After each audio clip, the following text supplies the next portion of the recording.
안녕하세요. 저는 김혜자라고 합니다. 올해 67세고요. 제가 겪은 일을 여러분께 말씀드리려고 해요. 정말 믿기지 않는 일이었거든요.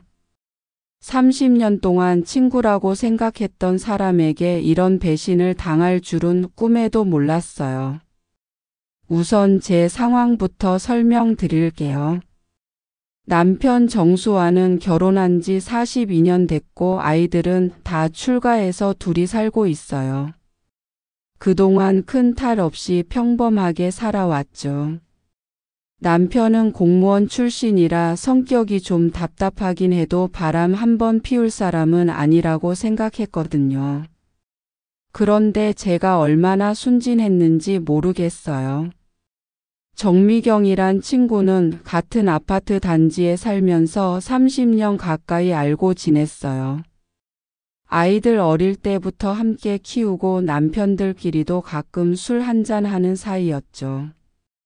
미경이는 남편을 일찍 여의고 혼자 살고 있어서 늘 안쓰러웠어요. 그래서 더 챙겨주고 싶었고 명절이나 특별한 날에는 꼭 집으로 불러서 함께 시간을 보냈거든요. 그런데 3개월 전부터 뭔가 이상한 기운을 느끼기 시작했어요. 남편이 갑자기 옷차림에 신경을 쓰기 시작한 거예요. 40년 넘게 살면서 거울 한번 제대로 들여다본 적 없는 사람이 갑자기 헤어젤까지 발라가면서 외출하는 거 있죠. 처음엔 나이 들어서 멋부리나 하고 웃어 넘겼어요. 미경이도 마찬가지였어요. 평소보다 화장을 더 진하게 하고 옷도 젊은 사람들이 입을 법한 걸로 바꿨더라고요. 그때도 여자는 죽을 때까지 예뻐지려고 하는 거지 하면서 대수롭지 않게 생각했어요. 지금 생각해 보니 제가 얼마나 바보였는지 몰라요. 결정적인 순간은 1달 전이었어요. 남편이 갑자기 제가 건망증이 심해졌다면서 병원에 가보자고 하더라고요. 처음엔 나이 들면 그런 거지 했는데 미경이까지 합세해서 혜자야, 요즘 정말 깜빡깜빡하는 게 많아진 것 같아. 혹시 치매 초기 증상은 아닐까? 이러는 거예요. 그날 밤 남편이 미경이랑 전화 통화하는 걸 우연히 들었어요. 이제 슬슬 병원에 데려가야겠어. 혜자가 정말 이상해졌다니까. 어제도 가스레인지 끄는 걸 깜빡했다고 하더라고. 이런 말을 하더라고요. 그런데 이상한 건 제가 가스레인지 끄는 걸 깜빡한 적이 한 번도 없다는 거예요. 오히려 저는 그런 걸 제일 조심하는 사람인데 말이에요. 그때부터 뭔가 수상하다는 생각이 들기 시작했어요. 남편과 미경이가 왜 제가 건망증이 심해졌다고 거짓말을 하는 걸까요? 그리고 둘이 언제부터 이렇게 자주 통화를 했던 걸까요? 며칠 뒤에는 더 기가 막힌 일이 벌어졌어요. 미경이가 집에 놀러 와서는 혜자야, 통장은 어디에 보관해? 나중에 혹시 깜빡하고 어디 뒀는지 모를 수도 있으니까 미리 정수. 오빠한테 말해 두는 게 좋을 것 같아라고 하더라고요. 순간 소름이 끼쳤어요. 왜 갑자기 제 통장 이야기를 하는 거죠? 그날 저녁 남편한테 물어봤어요. 당신 미경이랑 요즘 자주 통화하네? 그랬더니 그냥 내 건강 걱정해서 그래. 미경이가 내가 요즘 이상하다고 하더라고요. 제가 언제 이상했다는 건지 정말 어이가 없었어요. 그리고 결정타가 왔어요. 일주일 전 토요일이었는데 남편이 갑자기 친구들이랑 등산 간다면서 일찍 나갔어요. 그런데 평소 등산복도 없는 사람이 갑자기 새 등산복까지 사입고 나가더라고요. 뭔가 이상해서 나도 모르게 따라가 보고 싶었어요. 버스를 타고 따라갔는데 남편이 내린 곳이 등산로가 아니라 시내 한복판이더라고요. 그리고 거기서 미경이와 만나는 게 아니겠어요? 둘이 손을 잡고 걸어가는 모습을 보는 순간 머리가 하얘졌어요. 42년을 함께 산 남편이 30년을 믿고 지낸 친구가 제 뒤에서 이런 짓을 하고 있었던 거예요. 더 기가 막힌 건 둘이 카페에 들어가서 나눈 대화였어요. 제가 옆 테이블에 앉아서 들었는데 미경이가 혜자 그 여자 정말 순진하다니까. 치매라고 하니까 진짜 믿고 있어라고 하더라고요. 그리고 남편이 그래 이제 슬슬 통장도 내가 관리한다고 해야겠어. 미경아 고마워. 내가 도와주지 않았으면 이렇게 쉽게 될 일이 아니었을 거야 라고 답하더라고요. 그 순간 모든 퍼즐이 맞춰졌어요. 이 둘이 제가 치매에 걸렸다고 거짓말을 퍼뜨리면서 제 재산을 가로채려고 작당한 거였어요. 그리고 아마 저를 요양원에라도 보낼 작정이었던 것 같아요. 미경이가 혜자가 요양원에 들어가면 우리도 편하게 만날 수 있고라고 말하는 걸 들었거든요. 카페에서 나온 둘을 계속 따라갔어요. 그랬더니 모텔로 들어가더라고요. 42년 결혼 생활에서 남편이 바람 피우는 걸 처음 목격하는 순간이었어요. 다리에 힘이 빠져서 그 자리에서 주저앉을 뻔했어요. 집에 돌아와서 곰곰 생각해 봤어요. 이대로 당할 순 없다는 생각이 들더라고요. 이 나이에 이혼하기도 그렇고 그렇다고 모른 척하고 살 수도 없었어요. 그래서 제가 내린 결론은 이거였어요. 나도 한판 제대로 해보자. 다음 날부터 저는 연기를 시작했어요. 정말 치매에 걸린 것처럼 행동하기 시작한 거죠. 남편한테는 내가 뭐 하려고 했지? 라고 하거나 여보 오늘이 며칠이지? 라고 물어봤어요.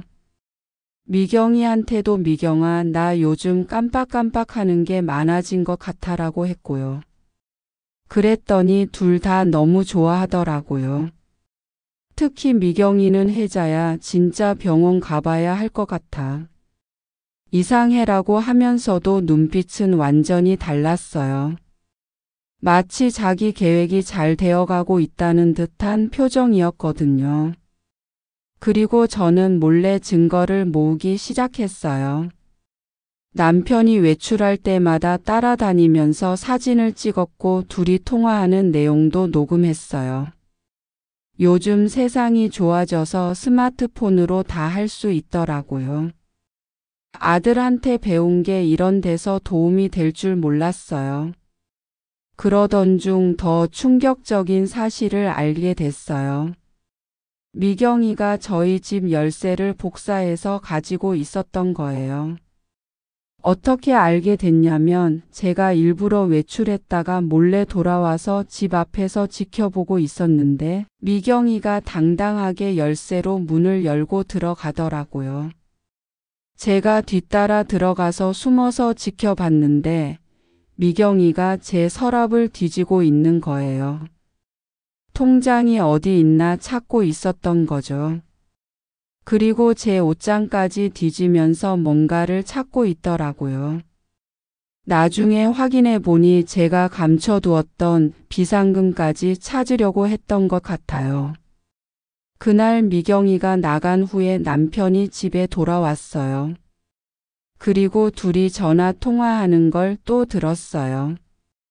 오늘 혜자 통장 찾았어? 아직 못 찾겠더라. 그런데 집 안이 생각보다 복잡해. 어디 숨겨뒀는지 모르겠어. 괜찮아, 천천히 찾아보자. 어차피 혜자는 이제 아무것도 기억 못할 거야. 이 대화를 들으면서 정말 분노가 치밀어 올랐어요. 42년을 함께 살면서 이런 사람인 줄 몰랐어요. 그리고 30년 동안 친구라고 생각했던 미경이가 이런 여자인 줄도 몰랐고요. 며칠 더 지켜보니까 둘의 계획이 점점 구체화되고 있었어요. 미경이가 혜자 상태가 이렇게 심해지면 가족들한테도 알려야 하는 거 아니야?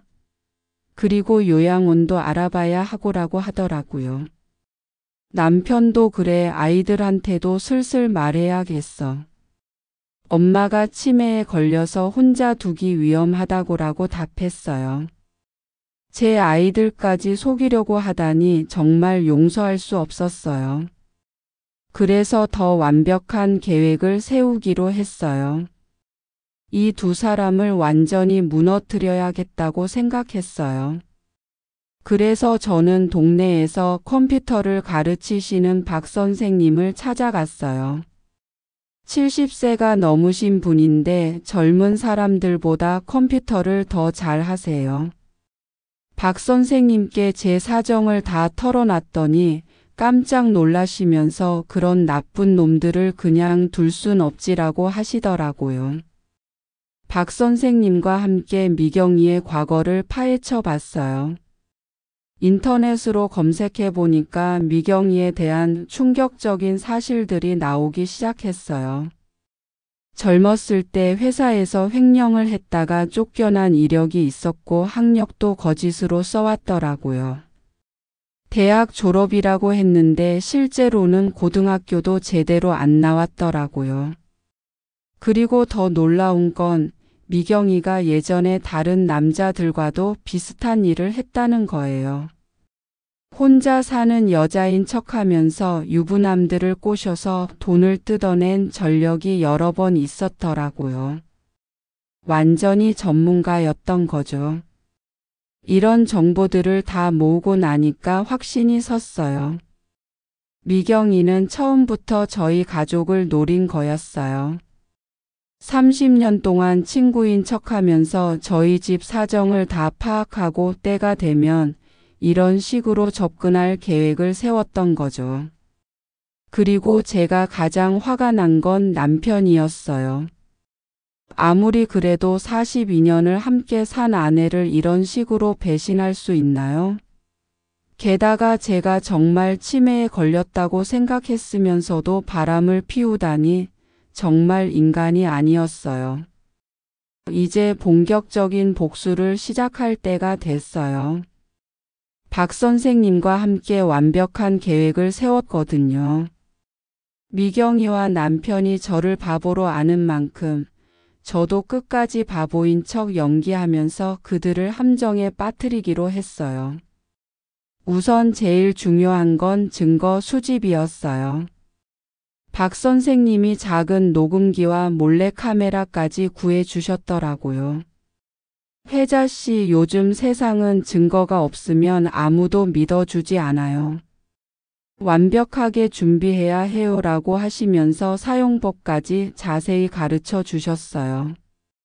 첫 번째 타겟은 미경이었어요. 그 여자가 얼마나 악독한지 녹음으로 남겨야 했거든요. 그래서 일부러 미경이를 집으로 불렀어요.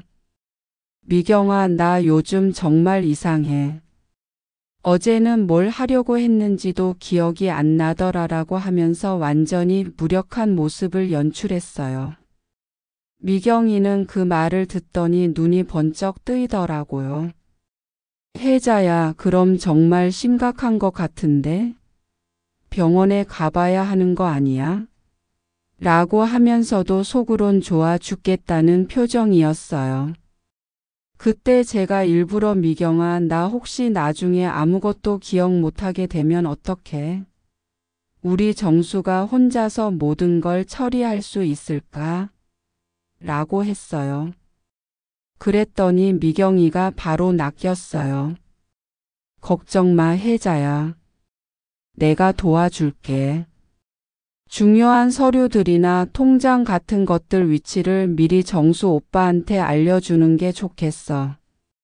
만약을 위해서 말이야. 이때부터 미경이의 본색이 드러나기 시작했어요. 제가 치매인 척 하니까 완전히 방심하고 속마음을 드러내더라고요.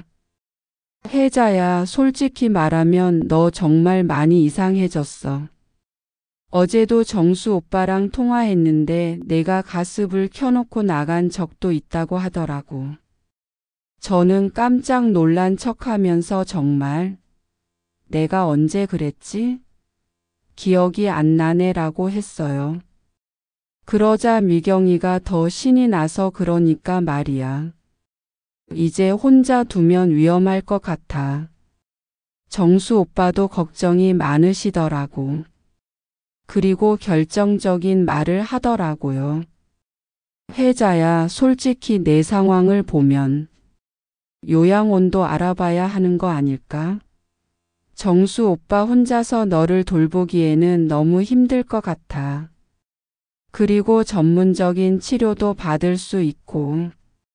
순간 정말 화가 치밀어 올랐지만 꾹 참았어요. 그리고 더 바보인 척 연기했어요. 요양원? 그런데 가야 하는 거야? 무서워. 이렇게 하니까 미경이가 완전히 우쭐해 하더라고요. 괜찮아, 혜자야. 요즘 요양원들 시설 좋아. 그리고 거기서 전문적으로 치료받으면 좀 나아질 수도 있어. 정수 오빠도 그렇게 생각하고 계시고. 이 말을 하면서 미경이 얼굴에 완전히 실소가 나오더라고요. 마치 이 바보년 내 계획대로 다 되어가고 있네 하는 표정이었어요. 며칠 후에는 더 충격적인 장면을 목격했어요.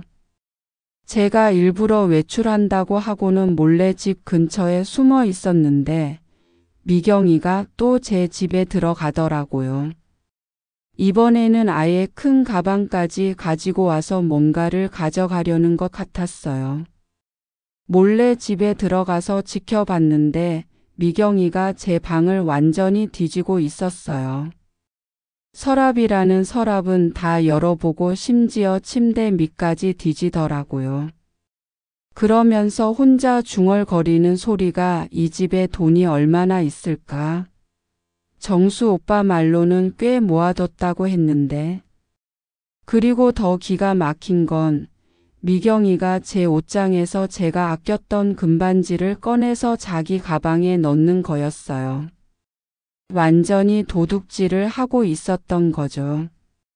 그 순간 정말 뛰어나가서 붙잡고 싶었지만 완벽한 증거를 위해서 꾹 참고 다 촬영했어요. 미경이가 나간 후에 확인해 보니까 제 비상금까지 없어져 있더라고요. 그냥 몇십만 원이 아니라 거의 500만 원 가까이 되는 돈이었어요. 30년 동안 친구라고 믿었던 사람이 제 집에 들어와서 도둑질을 하다니 정말 믿을 수 없었어요. 그날 밤 남편이 집에 돌아오자마자 미경이한테 전화를 걸더라고요. 제가 옆에서 듣고 있는데 미경아, 오늘 수고했어. 혜자가 눈치챘을까? 아니야, 전혀 모르는 것 같더라. 완전히 바보가 된 것 같아. 이런 대화를 나누더라고요. 그리고 더 충격적인 내용이 이어졌어요. 미경이가 오빠 이제 슬슬 아이들한테도 연락해야 하는 거 아니야? 엄마가 이렇게 됐다고 말하고 요양원 입원 절차도 밟아야 하고 이렇게 말하니까 남편이 그래, 내일 큰아들한테 전화해 볼게. 엄마가 치매 걸려서 집에 혼자 둘 수 없다고 하면 될 거야 라고 답하더라고요. 제 아이들까지 속이려고 하다니 정말 용서할 수 없었어요. 그래서 바로 다음 날 큰아들한테 먼저 전화를 걸었어요. 진우야, 엄마한테 중요한 얘기가 있어서 전화했어. 아빠가 곧 너한테 전화할 텐데 엄마가 치매에 걸렸다고 할 거야. 근데 그건 거짓말이니까 절대 믿지 마. 아들이 깜짝 놀라면서 엄마 무슨 소리세요? 아빠가 왜 그런 거짓말을? 하더라고요. 그래서 제가 지금까지 있었던 일들을 다 설명해 줬어요. 처음에는 믿기 어려워했지만 제가 찍어둔 사진들과 녹음 파일들을 보여주니까 완전히 분노하더라고요. 엄마, 그럼 아빠가 정말 바람을 피우고 있다는 거예요? 30년 동안 알고 지낸 미경이 아줌마랑요? 그래, 진우야. 엄마도 믿고 싶지 않았지만 직접 봤어.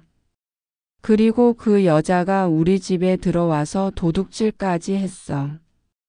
아들이 너무 화를 내면서 당장 아빠 불러서 따져 묻겠다고 하더라고요. 하지만 제가 말렸어요. 아직은 안 돼. 엄마가 계획이 있어.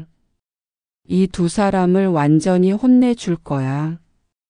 그러니까 아빠가 전화하면 일단 모르는 척하고 엄마가 연락할 때까지 기다려줘. 며칠 후 정말로 남편이 큰아들한테 전화를 했어요. 제가 옆에서 다 듣고 있었는데, 진우야, 사실은 엄마 때문에 걱정이 많아. 요즘 치매 증상이 심해져서. 어제는 가스불도 켜놓고 나갔다가 내가 발견했어. 이런 식으로 놔두면 큰일 날 것 같아. 아들이 연기를 정말 잘하더라고요. 아, 정말요? 그럼 병원에 데려가셔야죠. 응, 병원에도 갔는데 초기 치매라고 하더라고. 집에서 돌보기도 힘들고 전문적인 치료를 받으려면 요양원을 알아봐야 할 것 같아. 그러자 아들이 아빠, 그런 중요한 일을 왜 이제야 말씀하세요? 당장 내려가겠습니다 하더라고요. 남편이 당황하면서 아니라 괜찮다. 아직 급하지 않아. 엄마 상태를 좀 더 지켜보고 연락할게, 이렇게 대답했어요. 전화를 끊고 나서 남편이 바로 미경이한테 전화를 걸었어요. 미경아, 큰일 났어. 진우가 당장 내려온다고 해. 어떡하지? 미경이가 당황하지 마. 혜자가 정말 치매인 것처럼 연기하게 하면 돼. 아들 앞에서 더 심하게 행동하라고 해. 이 대화를 듣고 있으니 정말 기가 막혔어요. 이 두 사람이 얼마나 치밀하게 계획을 세웠는지 알겠더라고요. 그리고 제가 정말 치매에 걸렸다면 아들 앞에서도 그런 연기를 해야 한다고 생각하다니 정말 악마 같은 사람들이었어요. 그런데 이때부터 제가 본격적인 역공을 시작했어요. 우선 미경이가 동네에서 어떤 소문을 내고 다니는지 알아봤어요. 박 선생님이 도와주셔서 동네 부녀회 사람들한테 물어보니까 미경이가 이미 혜자가 치매에 걸려서 안쓰럽다. 정수 씨가 얼마나 고생하시는지 모른다는 식으로 소문을 내고 다니고 있더라고요. 심지어는 혜자가 요즘 밤에 돌아다닌다는 거짓말까지 하고 있었어요. 제가 언제 밤에 돌아다녔다는 건지 완전히 지어낸 이야기였어요. 그런데 사람들이 그걸 믿고 있더라고요. 동네 슈퍼 사장님도 혜자 씨 요즘 많이 안 좋으시죠? 미경 씨가 그러는데 치매에 걸리셨다면서요? 라고 하더라고요. 그 순간 정말 화가 났지만 일단 네, 요즘 깜빡깜빡 하는 게 많아져서 걱정이에요 라고 대답했어요. 그리고 박 선생님과 함께 미경이의 과거를 더 파헤쳤어요. 인터넷으로 검색해 보니까 정말 놀라운 사실들이 계속 나왔어요. 미경이가 이전에 살던 동네에서도 비슷한 일을 했다는 거예요. 혼자 사는 여자인 척하면서 유부남들을 꼬셔서 돈을 뜯어낸 전력이 여러 번 있었더라고요. 특히 충격적이었던 건 미경이가 5년 전에도 다른 동네에서 비슷한 사기를 쳤다가 들통나서 쫓겨났다는 사실이었어요. 그때도 어떤 부부를 이간질시켜서 재산을 가로채려다가 실패했더라고요. 완전히 전문 사기꾼이었던 거죠. 이런 정보들을 다 모으고 나니까 미경이의 정체가 명확해졌어요. 30년 동안 저희 가족 곁에 있으면서 기회를 노리고 있었던 거예요. 그리고 제가 나이 들어서 판단력이 흐려질 때를 기다렸다가 이런 계획을 실행한 거죠. 남편도 마찬가지였어요. 42년 결혼 생활 동안 겉으로는 성실한 남편 행세를 하면서 속으로는 언제 기회가 되면 바람을 피울 생각을 하고 있었던 것 같아요. 미경이 같은 여자가 접근하니까 바로 넘어간 거죠. 이제 모든 준비가 끝났어요. 증거도 충분히 모았고 아들도 제 편에 서 있고 미경이의 정체도 다 파악했으니까요. 이제 본격적인 복수를 시작할 때가 됐어요. 그런데 그 전에 한 가지 더 확인해야 할 게 있었어요. 남편이 정말로 제 재산을 노리고 있는지, 그리고 미경이와 어디까지 계획을 세웠는지 정확히 알아야 했거든요. 그래서 마지막으로 한 번 더 연기를 해보기로 했어요. 드디어 결정적인 순간이 왔어요. 저는 남편과 미경이 앞에서 마지막 연기를 해보기로 했어요. 이번에는 정말 심각한 치매 환자처럼 행동해서 그들이 완전히 방심하게 만들 작정이었거든요. 어느 날 아침 남편이 출근 준비를 하고 있는데 제가 갑자기 여보, 당신 누구세요? 라고 물어봤어요. 남편이 깜짝 놀라면서 혜자야, 나야. 정수야라고 하니까 제가 정수가 누구죠? 저는 정수라는 사람 몰라요라고 했어요. 남편 얼굴이 하얘지더라고요. 그리고 바로 미경이한테 전화를 걸었어요. 미경아, 큰일 났어. 혜자가 나를 못 알아봐. 완전히 이상해졌어. 미경이가 정말? 그럼 정말 심각한 거네. 내가 바로 갈게. 30분도 안 되어서 미경이가 우리 집에 왔어요. 그리고 제 앞에 앉아서 혜자야, 나 누군지 알겠어? 라고 물어보더라고요. 저는 멍하니 쳐다보면서 모르겠어요. 당신 누구세요? 왜 우리 집에 있어요? 라고 했어요. 그때 미경이 눈빛이 완전히 바뀌었어요. 처음에는 걱정하는 척했는데 제가 정말 심각해 보이니까 속으로 좋아 죽겠다는 표정으로 바뀌더라고요. 그리고 남편한테 오빠, 이건 정말 심각해. 이제 더 이상 미룰 수 없을 것 같아라고 하더라고요. 남편도 그래, 이제 정말 요양원을 알아봐야겠어. 혜자를 이런 상태로 집에 혼자 둘 수는 없어라고 답했어요. 그러자 미경이가 내가 미리 알아본 곳이 있어. 시설도 좋고 전문 치료도 받을 수 있는 곳이야. 거기로 보내는 게 혜자한테도 좋을 것 같아라고 하더라고요. 그때 제가 깜짝 놀란 척하면서 요양원이 뭐예요? 저는 어디 안 가요. 여기가 제 집이에요 라고 했어요. 그러자 미경이가 완전히 본색을 드러내기 시작했어요. 혜자야, 내가 지금 많이 아파.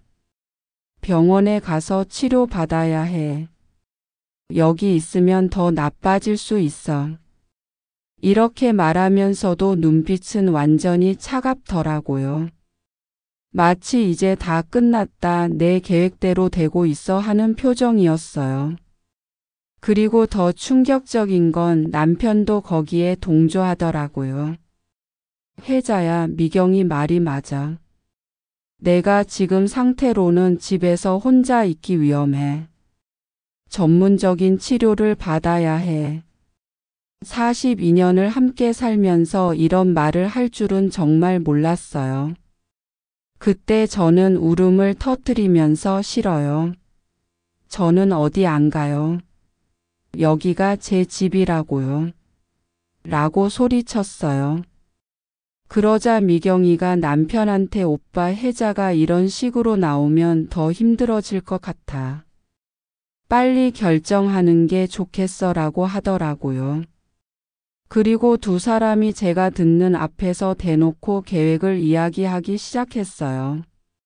일단 요양원 입원 절차부터 밟자. 그리고 혜자 명의로 된 통장들은 내가 관리하는 걸로 해야겠어. 그래 오빠. 혜자가 이런 상태에서 돈 관리를 할 수는 없잖아. 이 대화를 들으면서 정말 소름이 끼쳤어요. 제 앞에서 대놓고 제 재산을 어떻게 나눠 가질지 이야기하고 있었거든요. 그리고 미경이가 한 말이 더 충격적이었어요. 오빠 솔직히 말하면 이렇게 되길 기다렸어. 혜자가 항상 우리 사이에 끼어 있으니까 답답했거든. 이제 마음 편하게 만날 수 있겠네. 이렇게 말하면서 남편 손을 잡더라고요. 남편도 그래 미경아. 고생했어. 혜자 때문에 우리가 얼마나 조심스러웠는데. 이제 자유롭게 만날 수 있겠어라고 답했어요.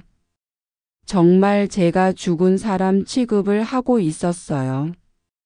그때 저는 더 심각한 치매 환자 연기를 했어요. 엄마 어디 있어요? 엄마가 보고 싶어요라고 하면서 울었어요. 그러자 두 사람이 서로 눈빛을 주고받더니 미경이가 오빠 이제 정말 심각한 것 같아. 빨리 처리해야겠어라고 하더라고요. 그리고 미경이가 제 귀에 대고 작은 소리로 이런 말을 했어요. 혜자야 미안하다. 하지만 이게 모두를 위한 일이야. 넌 이제 아무것도 기억 못하니까 상관없을 거야. 그 순간 정말 뛰어나가서 그 여자 목을 조르고 싶었어요. 며칠 후 두 사람은 더 노골적으로 행동하기 시작했어요. 제가 있는 앞에서 대놓고 스킨십을 하고 심지어는 키스까지 하더라고요. 완전히 저를 투명인간 취급하고 있었어요. 미경이가 오빠 혜자는 이제 아무것도 모르니까 괜찮아. 우리가 뭘 해도 기억 못할 걸라고 하니까 남편이 그래도 조심하자. 혹시 모르니까라고 하더라고요. 하지만 미경이가 아니야 완전히 바보가 됐어. 어제도 내가 물어봤는데 자기 이름도 제대로 못 말하더라라고 했어요. 그런데 가장 충격적이었던 건 미경이가 한 다음 말이었어요. 사실 혜자가 정말 치매에 걸렸을 수도 있어. 내가 약간 도움을 줬거든. 이 말을 듣는 순간 온몸에 소름이 돋았어요. 남편이 무슨 소리야? 라고 묻자 미경이가 혜자 커피에 수면제를 몇 번 탔었어. 그러면 머리가 멍해지고 기억력도 나빠지잖아. 그래서 정말 치매인 것처럼 보이게 하려고 했는데 이제는 정말로 그렇게 된 것 같아라고 하더라고요. 그 순간 모든 것이 이해됐어요. 제가 가끔 이상하게 피곤하고 머리가 멍했던 이유가 있었던 거예요. 미경이가 제 커피에 약을 탔던 거였어요. 정말 악마 같은 여자였어요. 남편이 깜짝 놀라면서 미경아 그런 위험한 일을 왜 했어? 라고 하니까 미경이가 걱정 마 오빠. 수면제 조금 정도는 해롭지 않아. 그리고 덕분에 우리 계획이 더 쉬워졌잖아 라고 답하더라고요. 이제 정말 참을 수 없었어요. 이 두 사람이 저를 어떻게 생각하고 있는지 완전히 알겠더라고요. 단순히 바람을 피우는 정도가 아니라 저를 없애버리려고 했던 거예요. 제정신이 아닌 사람으로 만들어서 요양원에 보내고 제 재산은 자기들이 나눠 가지려고 했던 거죠. 그래서 저는 그날 밤 박 선생님께 연락을 드렸어요. 박 선생님, 이제 정말 결단을 내릴 때가 됐어요. 이 두 사람을 완전히 혼내줘야겠어요. 박 선생님도 혜자 씨 그래야죠. 이런 악한 사람들을 그냥 둘 순 없어요 라고 하셨어요. 다음 날 저는 동네 부녀회 회장님께 전화를 드렸어요. 회장님, 내일 부녀회 모임 때 중요한 발표가 있어서 참석하고 싶은데요. 회장님이 혜자 씨 몸이 안 좋으시다면서요? 괜찮으세요? 라고 하시더라고요. 네, 괜찮아요. 오히려 정신이 너무 맑아져서 그동안 못했던 이야기를 해야겠어요. 이렇게 말하니까 회장님이 의아해 하시면서도 그럼 내일 오세요 라고 하셨어요. 그리고 저는 아들들에게도 연락했어요. 진호야, 민수야, 내일 꼭 와야 해. 엄마가 아주 중요한 일을 할 거야. 아이들이 엄마 드디어 아빠한테 따져 묻는 거예요? 라고 하더라고요. 그런 거보다 더 큰 일이야. 30년 동안 우리 가족을 속인 그 여자의 정체를 모든 사람들 앞에서 밝힐 거야. 아이들도 엄마 조심하세요. 우리가 도와드릴게요 라고 했어요. 그리고 마지막으로 확인해야 할 게 있었어요. 미경이가 제 집에서 훔쳐간 돈과 물건들이 어디에 있는지 알아야 했거든요. 그래서 박 선생님과 함께 미경이 집을 몰래 확인해 봤어요. 미경이 집에 가보니까 제 물건들이 그대로 있더라고요.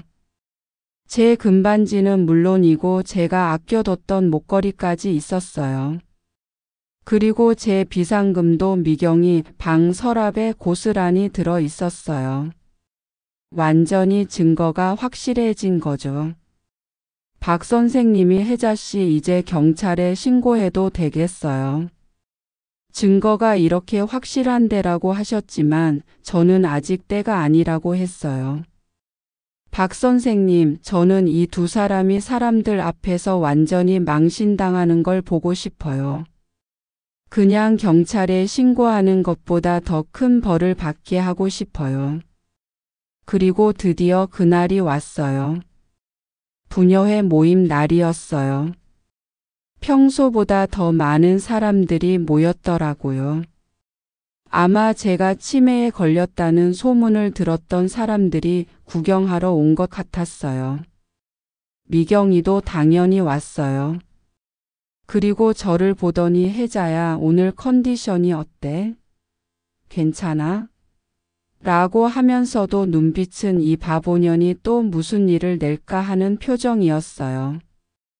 회장님이 오늘 혜자 씨가 중요한 말씀이 있다고 하시는데라고 하니까 사람들이 다 저를 쳐다봤어요. 어떤 사람은 동정하는 눈빛이었고 어떤 사람은 궁금해하는 표정이었어요.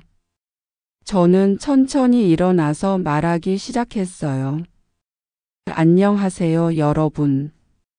저는 김혜자입니다.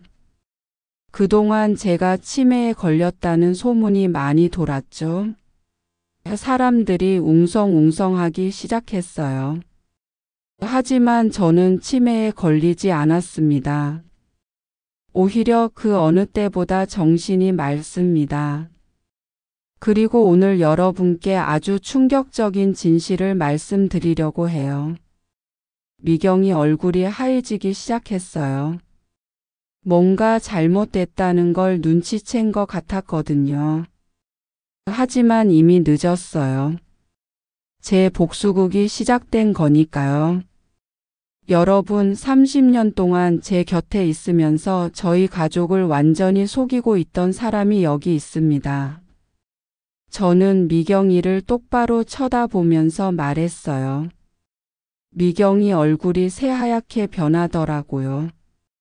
미경 씨, 당신이 지난 3개월 동안 제가 치매에 걸렸다고 온 동네에 소문을 냈죠. 그리고 제 남편과 바람을 피우면서 제 재산을 가로채려고 했죠. 이 말이 떨어지자마자 회관안이 완전히 조용해졌어요. 미경이가 벌떡 일어나면서 혜자야, 갑자기 무슨 소리야? 내가 요즘 정말 이상해서 걱정했는데. 이렇게 말하려고 했지만 저는 박 선생님께서 준비해 주신 녹음기를 꺼냈어요. 그럼 이것부터 들어보세요. 녹음기에서 미경이 목소리가 나오기 시작했어요. 혜자, 그 여자 정말 순진하다니까. 치매라고 하니까 진짜 믿고 있어. 그리고 남편 목소리도 들렸어요. 그래, 이제 슬슬 통장도 내가 관리한다고 해야겠어. 사람들이 웅성거리기 시작했어요. 미경이는 완전히 당황해서 이건 조작된 거야. 혜자가 정신이 이상해져서 이런 거짓말을. 이렇게 말하려고 했지만 저는 더 결정적인 증거를 꺼냈어요. 그럼 이 사진들은 뭘까요? 미경이와 남편이 손을 잡고 걸어가는 사진, 모텔에 들어가는 사진, 그리고 카페에서 친밀하게 대화하는 사진들을 보여줬어요. 사람들이 어머나, 세상에 하면서 놀라더라고요. 미경이가 완전히 발악하기 시작했어요. 이것도 누군가 조작한 거야. 요즘 기술로는 뭐든지 만들 수 있잖아. 하지만 저는 더 충격적인 증거를 준비하고 있었어요.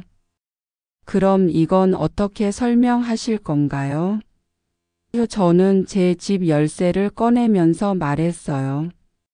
미경 씨가 제 집 열쇠를 몰래 복사해서 가지고 있으면서 제가 없을 때 들어와서 돈과 귀중품을 훔쳐갔어요.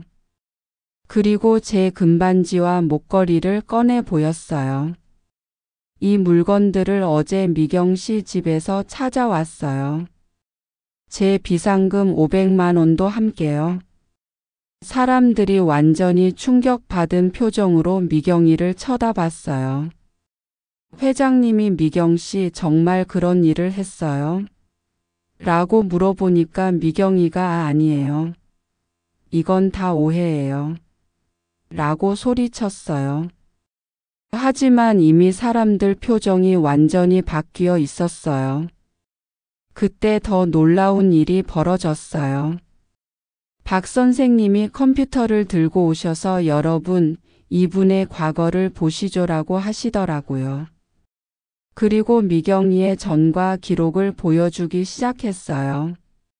정미경 씨는 5년 전 대전에서 비슷한 사기를 쳤다가 고발당한 전력이 있습니다. 그리고 10년 전에는 부산에서 횡령으로 고발됐고요. 사람들이 어머, 그런 사람이었어? 하면서 술렁거렸어요. 미경이가 완전히 패닉 상태가 되어서 이건 동명이인이에요. 저 아니에요. 라고 소리쳤지만 박 선생님이 신분증 사본까지 보여주시니까 더 이상 변명할 수 없었어요. 그리고 저는 가장 결정적인 폭탄을 터뜨렸어요. 여러분, 미경 씨가 제 커피에 수면제를 탔다고 직접 말하는 녹음도 있어요. 그 녹음을 틀자 미경이 목소리가 나왔어요. 혜자, 커피에 수면제를 몇 번 탔었어. 그러면 머리가 멍해지고 기억력도 나빠지잖아. 이 말이 나오자 사람들이 완전히 분노하기 시작했어요. 이런 나쁜 년이 사람을 약으로 바보 만들려고 했다고? 경찰에 신고해야 해. 이런 소리들이 터져 나왔어요. 미경이는 이제 완전히 끝났다는 걸 알았는지 저에게 달려들려고 했어요. 인연이 다 엿듣고 있었구나. 치매 연기하면서. 하지만 다른 부녀 회원들이 미경이를 붙잡았어요. 그때 회관문이 열리면서 제 아들들이 들어왔어요. 그리고 그 뒤로 남편도 따라 들어왔어요. 남편은 무슨 일이 벌어지고 있는지 모르겠다는 표정이었어요. 큰아들 진우가 아버지 여기 오셔서 다 들으세요라고 하더라고요. 남편이 상황을 파악하고는 완전히 얼굴이 하얘졌어요. 자기가 한 말들이 다 녹음되어 있다는 걸 깨달은 거죠. 저는 남편을 똑바로 쳐다보면서 말했어요. 정수 씨 42년 결혼 생활이 이런 식으로 끝날 줄은 몰랐어요. 당신이 설마 이런 사람일 줄은. 남편이 혜자야 오해야. 내 말을 들어봐라고 하려고 했지만 저는 손을 들어 막았어요. 오해요? 그럼 이것도 오해인가요? 남편과 미경이가 모텔에 들어가는 사진을 모든 사람들 앞에서 보여줬어요. 남편이 완전히 말문이 막혔어요. 둘째 아들 민수가 아버지에게 다가가서 아버지 정말 실망이에요. 어떻게 엄마를 치매 환자로 만들어서 요양원에 보내려고 했을 수 있어요? 라고 하더라고요. 남편이 아니다 아들아. 그건 정말 엄마 건강을 위해서. 라고 변명하려고 했지만 아무도 믿지 않았어요. 그때 미경이가 갑자기 저에게 소리쳤어요. 너 이 계산적인 년. 언제부터 다 알고 있었어? 치매 연기하면서 우리를 속였구나. 이 말을 듣고 사람들이 더 분노했어요. 저 여자 봐요. 지금까지도 반성은 안 하고 오히려 역정을 내네. 42년 살아온 부부를 이간질시키고 재산까지 뺏으려고 했다고. 경찰에 바로 신고해야 해요. 회장님이 혜자씨 우리가 증인이 될 테니까 바로 경찰서에 가세요라고 하셨어요. 다른 부녀 회원들도 모두 제 편에 서서 응원해 주셨어요. 그런데 이때 더 놀라운 일이 벌어졌어요. 회관 밖에서 경찰들이 들어오는 거예요. 알고 보니 박 선생님이 미리 신고를 해주셨더라고요. 혜자 씨가 오늘 모든 걸 공개한다고 해서 미리 연락했어요 라고 하시더라고요. 경찰이 미경이에게 다가가서 정미경 씨, 절도와 사기 혐의로 조사받아야겠습니다 라고 하니까 미경이가 완전히 발버둥쳤어요. 아니에요. 저 여자가 다 꾸민 거예요. 하지만 증거가 너무 확실해서 소용없었어요. 남편도 경찰에게 선생님, 제 아내가 정신이 좀 이상해져서 라고 말하려고 했는데 큰아들이 아버지 그만하세요. 더 이상 엄마를 모독하지 마세요 라고 말렸어요. 경찰이 증거들을 다 확인한 후에 이 정도면 사기와 절도로 기소하기에 충분한 증거네요. 그리고 식음료에 약물 투입도 추가로 조사해야겠습니다 라고 했어요. 미경이 얼굴이 완전히 하얘졌어요. 그리고 남편에게도 간통죄는 없어졌지만 배우자를 속이고 재산을 빼돌리려고 한 것은 사기에 해당할 수 있습니다 라고 하더라고요. 남편도 완전히 당황했어요. 미경이가 경찰에게 끌려가면서 저에게 소리쳤어요. 김혜자, 내가 이겼다고 생각하지 마. 나는 절대 포기 안 해. 하지만 아무도 그 말에 신경 쓰지 않았어요. 남편은 그 자리에서 저에게 무릎을 꿇었어요. 혜자야, 미안해. 정말 미안해. 내가 미쳤었어. 용서해줘. 하지만 저는 차갑게 말했어요. 정수 씨 42년 결혼 생활은 오늘로 끝입니다. 내일 이혼 서류를 준비해 주세요. 사람들이 박수를 쳤어요. 혜자 씨 잘하셨어요. 속 시원해요. 나쁜 놈들 다 혼내주셨네요. 정말 오랜만에 속이 뻥 뚫리는 기분이었어요. 그날 밤 아들들과 함께 저녁을 먹으면서 진우가 엄마 정말 대단하세요. 어떻게 그렇게 완벽하게 계획을 세우셨어요? 라고 물어봤어요. 진우야, 엄마가 67년을 살면서 배운 게 있어. 절대 당하고만 살면 안 된다는 거야. 특히 나를 바보로 아는 사람들한테는 더더욱 그래. 민수도 엄마 이제 새 인생 시작하시는 거죠? 라고 하더라고요. 그래, 민수야. 이제 정말 자유로워졌어. 42년 동안 남편 눈치 보면서 살았는데 이제는 내가 하고 싶은 일들 다 해볼 거야. 그리고 정말로 새로운 인생이 시작됐어요. 미경이는 사기와 절도, 약물 투입 등으로 실형을 선고받았어요. 남편은 이혼 후에 동네에서 완전히 매장됐어요. 아무도 그를 상대해 주지 않았거든요. 저는 오히려 동네에서 유명 인사가 됐어요. 치매 연기로 바람난 남편과 친구 다 혼내준 할머니로 소문이 났거든요. 심지어 인터넷에도 제 이야기가 올라가서 많은 사람들이 응원해 주셨어요. 하지만 제 복수는 여기서 끝이 아니었어요. 진짜 마지막 한 방이 남아 있었거든요. 미경이가 구치소에 들어가고 남편과 이혼 절차를 마친 후 저는 정말로 자유로워졌어요. 하지만 제 복수는 아직 완전히 끝나지 않았어요. 진짜 마지막 한 방이 남아 있었거든요.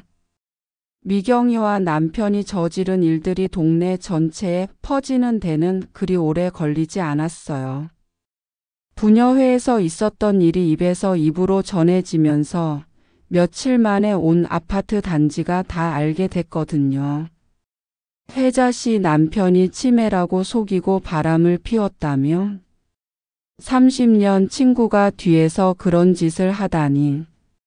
미경이 그 여자 완전히 사기꾼이었네. 마트에 가면 사람들이 저를 보고 동정하는 눈빛이 아니라 존경하는 눈빛으로 봤어요. 혜자 씨 정말 대단하세요. 어떻게 그렇게 침착하게 대응하셨어요? 라고 물어보는 분들이 많았어요. 특히 비슷한 나이대의 부녀회 회원들이 저를 영웅처럼 대해 주셨어요. 혜자 씨 덕분에 속이 뻥 뚫렸어요. 나도 남편이 이상하게 굴면 혜자 씨처럼 해야겠어요. 이런 말씀들을 해주셨거든요. 그런데 정말 재미있는 일들이 계속 벌어졌어요. 미경이가 구치소에 있으면서도 저에게 편지를 보내왔거든요. 처음 편지는 혜자야, 미안하다. 내가 잘못했다. 제발 용서해달라는 내용이었어요. 하지만 저는 답장도 하지 않았어요. 30년 동안 친구라고 믿었던 사람이 저를 그렇게 배신했는데 미안하다고 한다고 용서받을 수 있을까요? 그러자 두 번째 편지가 왔는데 이번에는 완전히 다른 내용이었어요. 김혜자, 너 때문에 내 인생이 망했다. 나 여기서 나가면 너 가만 안 둔다는 협박 편지였어요. 역시 미경이는 끝까지 반성을 안 하더라고요. 이 편지를 경찰서에 가져가니까 협박죄로 추가 기소하겠습니다. 라고 하더라고요. 미경이는 자기가 더 깊은 구덩이에 빠져들고 있다는 것도 모르고 있었어요. 한편 이혼한 남편 정수는 정말 비참한 상황이 됐어요. 동네에서 완전히 왕따가 됐거든요. 마트에 가면 사람들이 수근거리고 동네 카페에 가도 아무도 말을 걸지 않았어요. 정수 씨 42년 살아온 부인을 그렇게 속이다니. 치매라고 거짓말까지 하면서 바람 피우다니 정말 나쁜 사람이네. 미경이랑 짜고 부인 재산까지 뺏으려고 했다며? 이런 소리들이 들리니까 남편은 더 이상 동네에서 견딜 수 없었던 것 같아요. 동네 이발소에 가도 동네 식당에 가도 사람들이 쳐다보고 수근거리니까 얼마나 민망했겠어요. 어느 날 남편이 저에게 와서 무릎을 꿇고 빌더라고요. 혜자야, 제발 한 번만 용서해줘. 내가 정말 잘못했어. 다시 시작하자라고 하면서 눈물까지 흘렸어요. 하지만 저는 단호하게 말했어요. 정수 씨, 42년 결혼 생활을 배신으로 마무리한 사람과 다시 시작할 생각은 없어요. 그리고 당신이 저에게 했던 일들을 생각해 보세요. 치매 환자로 만들어서 요양원에 보내려고 했잖아요. 남편이 그건 정말 미경이가 꼬여서 라고 변명하려고 했지만 저는 책임을 다른 사람한테 돌리지 마세요. 당신도 충분히 공범이었어요 라고 말했어요. 결국 남편은 동네를 떠났어요. 더 이상 이 동네에서 살 수 없게 된 거죠. 42년을 함께 살았던 집도 재산 분할로 절반씩 나눴는데 남편은 자기 몫을 팔아서 다른 지역으로 이사 갔어요. 동네 사람들이 혜자씨 잘했어요.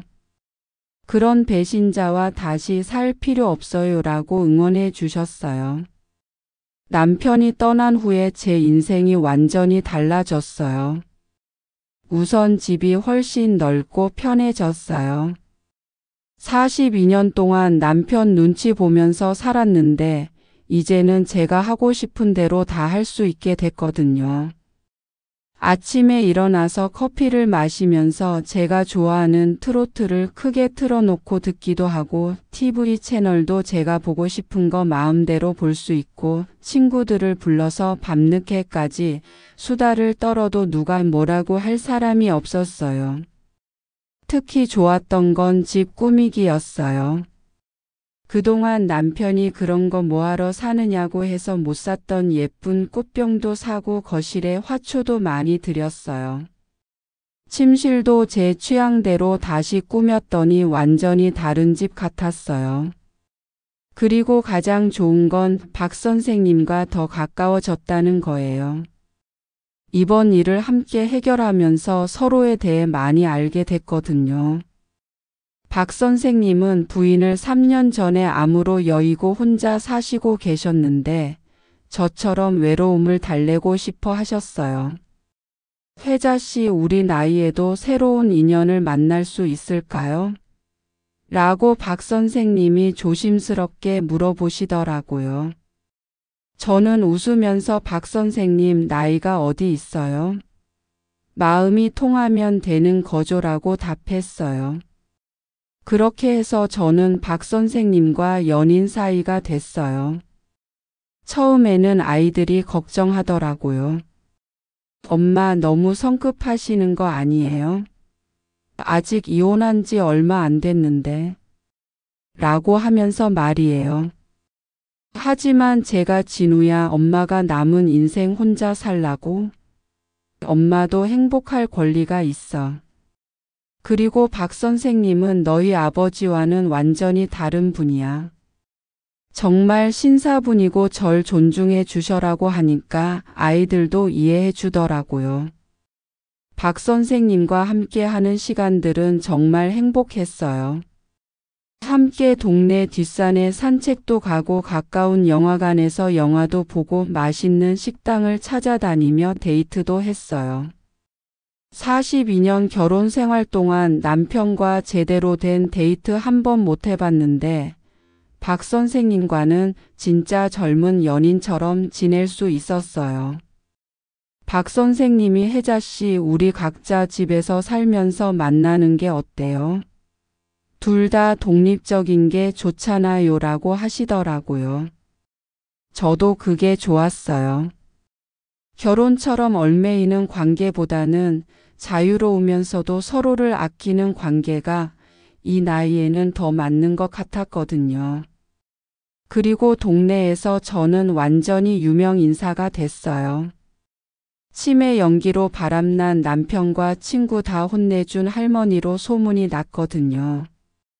길을 가면 사람들이 알아보고 인사를 해주셨어요.